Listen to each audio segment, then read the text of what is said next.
Okay, so this is the first problem of the review for Common Assessment 5 for the advanced test. Mr. Burgueño is training for a half marathon. He practices every afternoon after school. He runs 9 times around the 3/4 mile track. So these are the two numbers that are important. The question is, what is the total amount of miles that Mr. Burgueño runs around the track after school each day? So because he's asking me about that, I can do this with a model, and I have 9 models. That's sort of the 9 times that I'm going to run around, but I'm not going to round a whole mile every time. I'm going to run around 3/4 of a mile. So each one of these models would need to be representing 3/4. That means I need to cut each and every one of them like this into fourths, and then shade 3 out of 4. That way, you can see that there's 9 3/4 being modeled. Now we can do this two ways. We can do it by regrouping. I can take this little piece right here and put it on that one. Take that little piece, put it there. Take that little piece, put it there. That one at the end, I'm going to put it here. It doesn't really matter how you do it, but you can probably see that I'm making holes. I'm taking little pieces until I end up with a hole with holes. So that's 1 hole, that's 2 holes, 3, 4, 5, and 6. I have 6 holes. That one went away, and that one went away because I used all of those little pieces. So my final answer, it ends up being 6 holes and 3 little fourths left over on this one. So my final answer is 6 3/4, which is answer choice C. Now, that's not the only way you could have done it. You could have also done it with the algorithm, where you can multiply 9 times 3/4. And if you remember, the strategy is to put a 1 under the 9, the whole number, and then you just multiply the numerators together and the denominators together. So 9 times 3 would be 27, 1 times 4 is 4, and then if you divide the numerator by the denominator, then you end up with 4 times 6 is 24, and you can subtract that from 27, you get a remainder of 3, and that remainder needs to be brought up and rewritten as a numerator. So the 3 is the numerator, and the denominator before was a 4, so that's going to be the same denominator. So you can see that 6/4 is my answer either way I work it. Okay. Next, number 2. A bakery was hired to make 75 cupcakes for a wedding. They ordered 129 ounces of icing to make them, in order to make them. So that's the total icing that they have, and we need to make 75 cupcakes. The question is, how many ounces of icing can they use for each cupcake? Okay, so if we had 75 ounces, then it would be 1 ounce for every cupcake, right? So it's not going to be 1 ounce, it's going to be more than 1 ounce, since we have more than 75 ounces. And you can see that all of the answer choices are bigger than 1. Now some are bigger than others. This is way bigger. That's even more ounces than we started with. So we can use 172 ounces for 1 cupcake, so that's obviously the wrong answer. 17 ounces, well, if you round that and let's say that's 20. 20 times 75, that would be like, let's see, 2 times 75 is 150. So that would be like 1,500 if you add a 0 behind it. That's a lot of ounces, yeah. So we can't do that. So if that one's the other one that's going to be absolutely wrong. So my answer is going to be either A or C if I use my estimation strategy. All right. So because I want each cupcake, I want to take the amount of ounces that I have, and I'm going to divide it among the cupcakes. That means I have to do my 75 facts. I don't know about you, but I don't use them enough to know them by memory. So my strategy that I always tell my students is to do this, to do your multiples, your list of multiples, all the way through the 9. So 75 times 1 is 75. And if you double that, you end up with 150. Now, after this point, all you have to do, remember, is just add 75 each time to the last number, which is 150. So 5 plus 0 would be 5. 5 plus 7 is 12. Carry the 1. 1 plus 1 is 2. So it's 225 times 3. Okay? 75 times 2 times 3 is 225. If you follow that process, you'll end up with the following answers. If you add 75 each time, and then whenever you finish all the way through the 9, the way to check to see if you did all your additions correctly is to do it times 10, because you know 75 times 10 It's just a 75 with a 0 behind it, so 750. So if you do it one more time, 5 plus 5, the bottom number, 675, plus 75, the number on the top, would give you 5 plus 5, which is 10. So there's my 0, carry the 1. 7 and 7 is 14, plus 1 is 15, carry the 1. And 1 plus 6 gives you 7. So we do end up with 75 with a 0 behind it. So that means that if that one works out, that means that all of these were added correctly and we can use them for our division. So here's my answer. 75 cannot go into 1, so I'll put a 0 on top. 75 can go into 12 0 times as well because 75 is too big. But if I extend my number to 129, then that means that we have to use the number 75 because 150 is too big. So that means it's 75 times 1. So the 1 goes in the quotient and we subtract 75 from 129.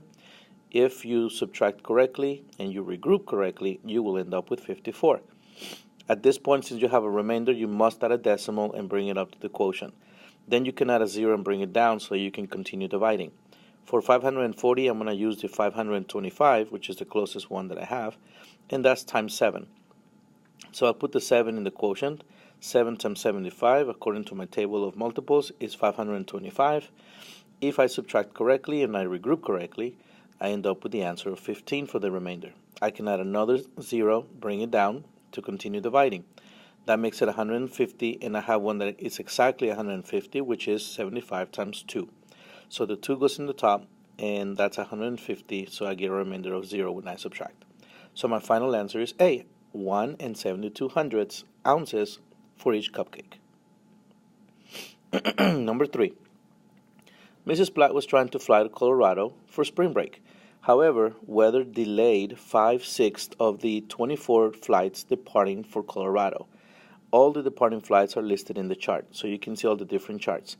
The important part right here is that we know that they were delayed, and there was 5/6 of all the 24 flights. Okay, and the question is how many flights departing from the airport were not delayed by the weather? So you have to pay attention to the big bolded capital letters. All right, so these are my 24 flights, and I need to find out how many were delayed because I know it's 5/6. So let's say flight 48, number 48 was delayed. So was flight 112, 23, 12, 17. That's 5 flights right there out of the 6 flights that you see in this column. So that's 5/6. If I do that to the next number of flights, then that means these flights were also delayed, the yellow ones. And if I keep doing that, for every one of these flights, you can see that now I have how many flights were delayed, the ones in yellow. So that means that the ones that are not in yellow are the ones that were not delayed. Those are the flights that we were being asked about. So that's 4 flights. So those are the flights that were not delayed. And that's it. Now that's using your model. That's using your flights, your chart to figure out the answer. You could have also done this. You could have also said 24 multiply times 5/6. And you can use the algorithm to multiply the numerators together because that's going to be 24 times 5, which is 120.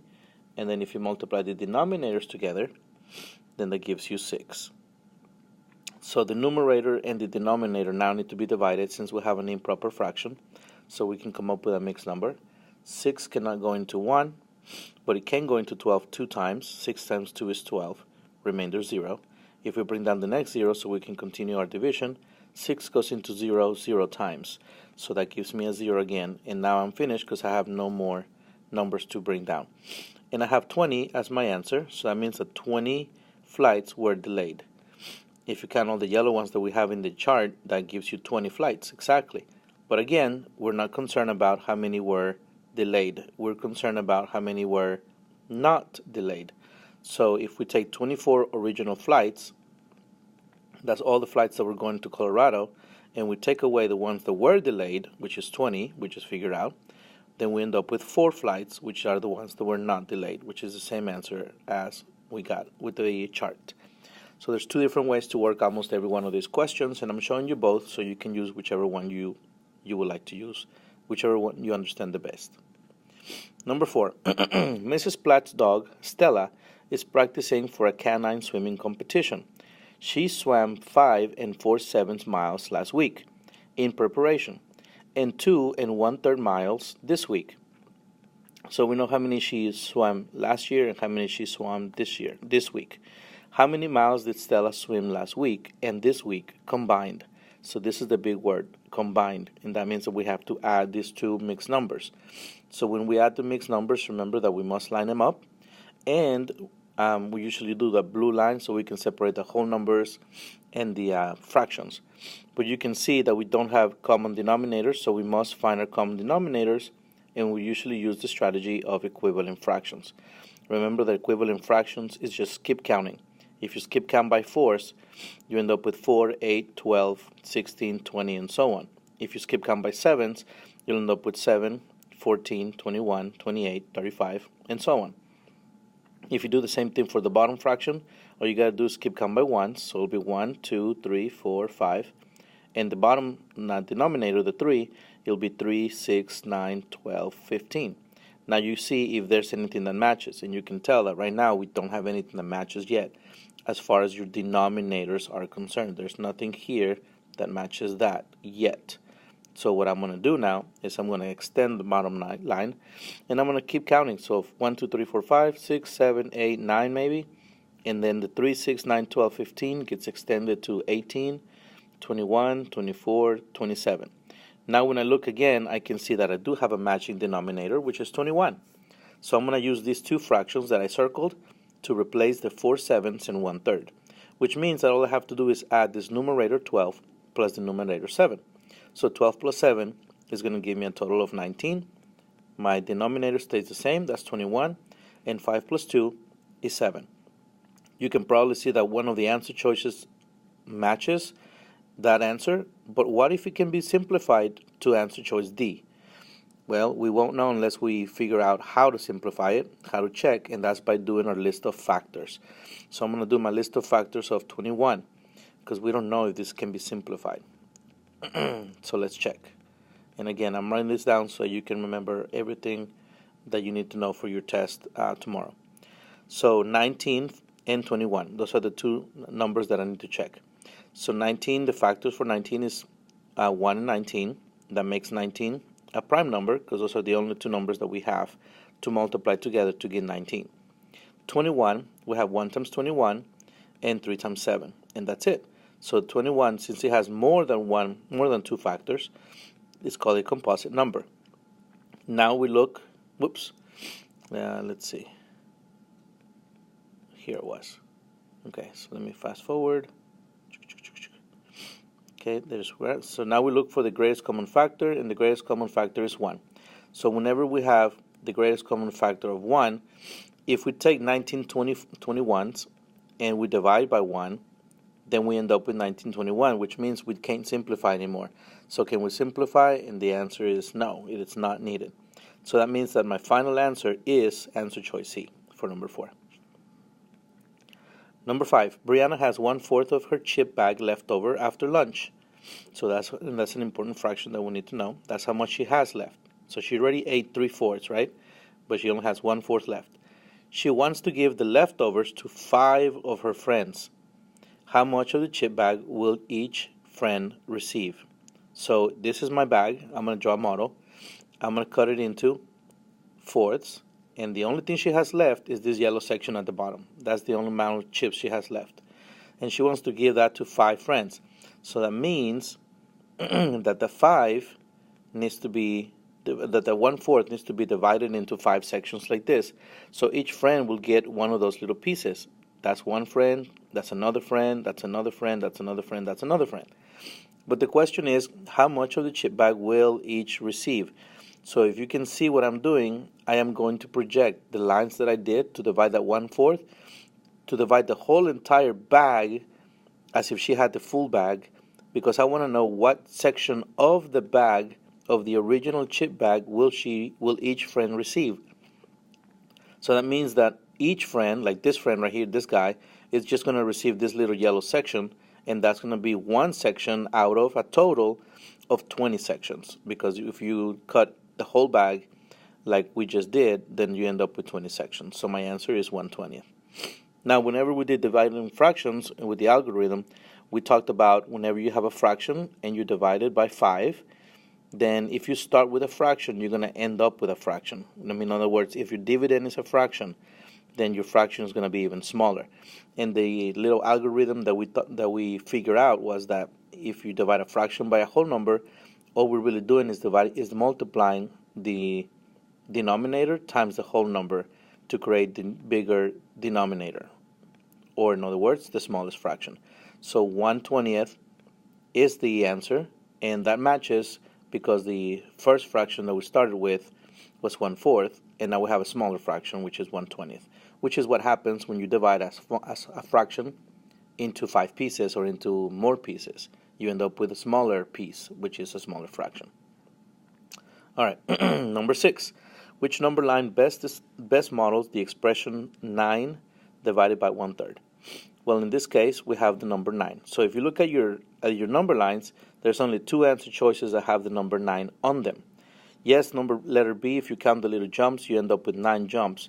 But what's happening here in this expression or this division is that 9 is being divided. So we're not talking about the number of jumps in this case. We're talking about what we have that's going to be cut into equal sections. So that means that we are not going to use letter B or letter D because both of those end in a 3, not a 9. So 9 divided by 1/3. That means that if you look at answer choice A, you have 1/3 here for the first jump, 1/3 for the second jump, 1/3 for the third jump. You have 1/3 in every one of these jumps, as you can see. So if you label all of them, you don't have to, but I'm doing it for you so you can see. And you count them all, you end up with 1, 2, 3, 4, 5, 6, 7, 8, 9, 10, 11, 12, 13, 14, 15, 16, 17, 18, 19, 20, 21, 22, 23, 24, 25, 26, 27. So you end up with 27 jumps. And that's my answer. I think, let's check letter C. Letter C, letter C is just jumping by 3 holes. You can see it goes from 0 to 3, and then from 3 to 6, and then from 3 to 9. So that would be 9 divided by 3, and that gives you 3 jumps. In this case, in answer choice A, you have 9 divided by 1/3, which gives you 27.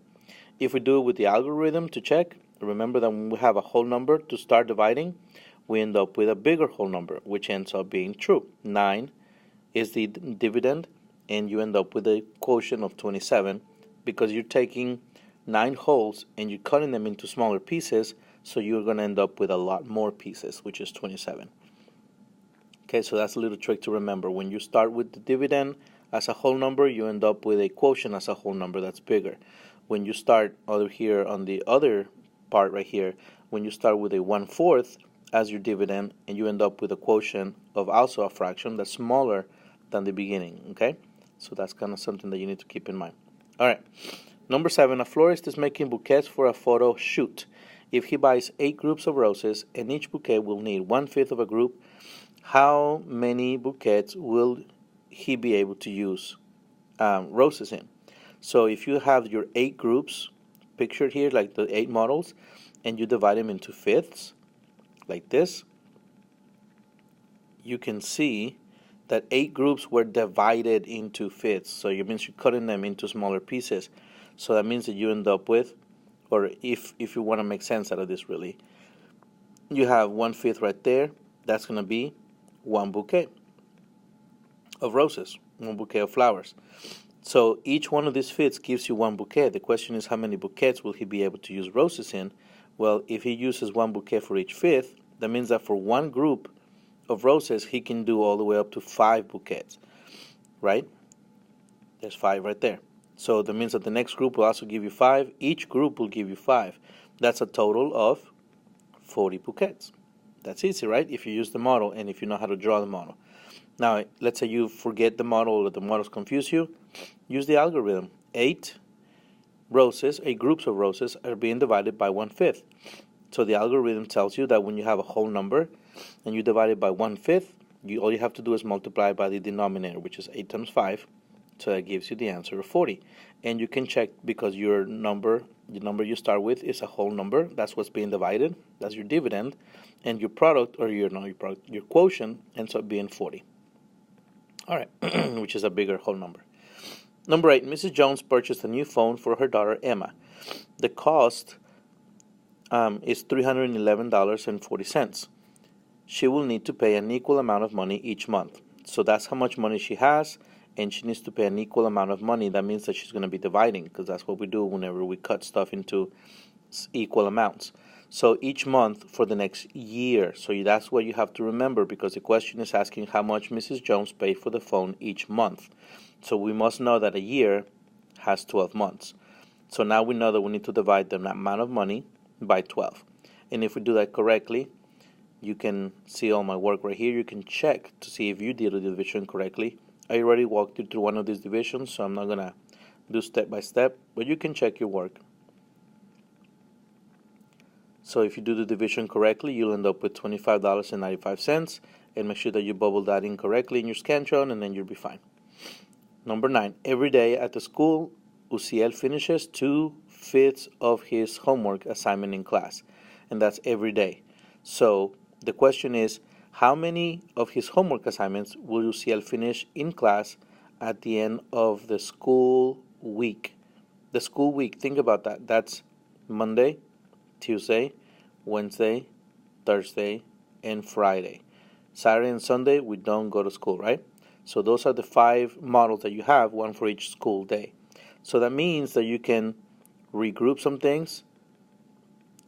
And if you regroup some things with the model, or if you do that with the algorithm, it will work either way. So I'm going to first show you with the regrouping. I'm going to take this one out, put it there, take that one out, put it there, take this one out, and put it there. Guess what I have? I have 1, 2, 3 holes, and this little guy that I didn't cross out. So it's 3 holes and 1/3, which is my answer choice B. But if I do it with the algorithm, remember all I have to do is put a 1 under the whole number, multiply the numerators together, so that gives me 10, and 3 times 1, which is the 2 denominators multiplied together, gives me a 3. So now I have an improper fraction. I can divide the numerator by the denominator, and I end up with 3, remainder 1, so that 1 becomes my numerator, and either way you do it, you end up with the same answer, which is answer choice B. Okay. Number 10, which model represents 1/5 of 15? This is a little tricky if you don't pay attention to the model, so I'm going to help you out here. What I do for my answer choices on this case, I'm going to look and I'm going to label each and every one of them. This one has 15 total little models being there, right? And if you look at the fraction that's being modeled here, you have 5 of them shaded. So my fraction that I could write for this model would be 5/15. Now, that means that I can divide both of these numbers, the 5 and the 15, by 5, because that would be my greatest common factor, so I can simplify it. So this 5/15 turns out to be equal to 1/3. Well, if you notice, if you group it like I'm grouping it right now by 5s, then that means that you have 1/3 shaded out of 15, and that's not what the question is asking. It's asking for 1/5. So that means that A cannot be the right answer. If you look at B, you have only 5, and your fraction would be 3/5. 3/5 is not the same thing. It's 3/5 of 5, and we're looking for 1/5 of 15. So B is obviously the wrong answer. C would be the same thing. If you number all of them, you end up with 15, and you only have 3 of them shaded. So the fraction would be 3/15. If you simplify between 3 and 15, you can see that I'm doing my list of factors, and the greatest common factor is 3. So that means you would have to divide by 3, and then you end up with 1/5. Well, 1/5 of what? 1/5 of 15, which is the right equation that we're looking for. So therefore my answer is C. Now, D is going to be kind of like letter C, where you have 15 models, but in this case, you don't have just 5, or you don't have just 3 shaded, you have 9 shaded. So the fraction that's being modeled on D would be 9/15. And you can simplify that by finding your greatest common factor between 9 and 15. If you do your list of factors, the greatest common factor is 3. So you can simplify by 3, and you end up with 3/5. And that would be 1, 2, 3/5 of 15, but we're looking for 1/5 of 15, so obviously D is not the right answer. Number 11, when Torchy's makes their chicken or fajita taco, they use 1/8 ounce of habanero sauce. How many batches of chicken fajita tacos can Torchy's make with 6-ounce bottle of habanero sauce?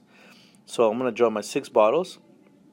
Each one of them is a full bottle, right? 1 full ounce. Or 1 full ounce. Not one. It's 1 bottle, but each one of these models represents 1 full ounce. There you go. And each taco needs 1/8 of an ounce.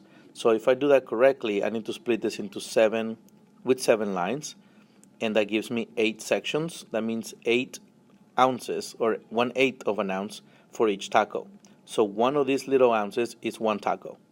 Another one would be another taco, one other little section.